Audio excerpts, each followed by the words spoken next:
మీ business ఏదైనా మీ ఊర్లో promotion చేయాలంటే అది సుమన్ టీవీతోనే సాధ్యం. ఇప్పుడే సంప్రదించండి. Welcome to Suman TV.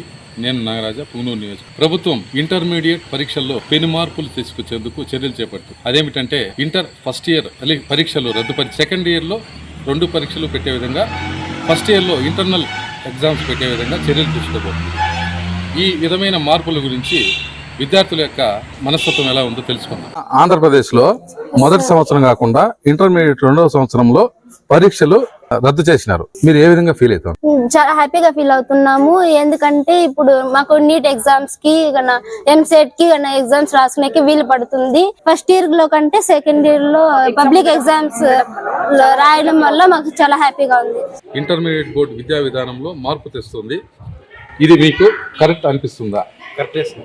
ఎట్లా అంటే మాకు exams second year first year వల్ల కొంచెం ఒత్తిడిగా ఉంటుంది సార్. అదే డైరెక్ట్గా సెకండ్ ఇయర్ పెడితే కొంచెం ఒత్తిడి తగ్గుతుంది.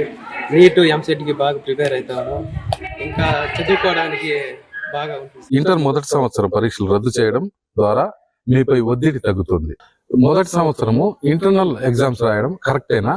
ప్రభుత్వం ఈ విధంగా చేయడం మంచిదేనా?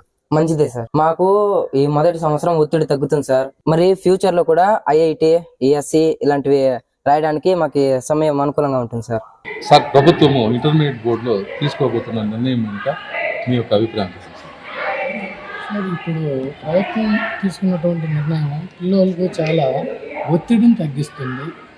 తర్వాత పిల్లలు ఎంసెట్ కానీ నీట్ కానీ ఇతరత కాంపిటీషన్ ఎగ్జామ్స్ ప్రిపేర్ కావడానికి ఫస్ట్ ఇయర్ ఆటోమేటిక్గా వాళ్ళ పబ్లిక్ ఎగ్జామినేషన్ లేకుండా సెకండ్ ఇయర్కి పెట్టడం వల్ల ఇక్కడ కాలం అనేది వ్యవధి చాలా ఎక్కువగా ఉంటుంది.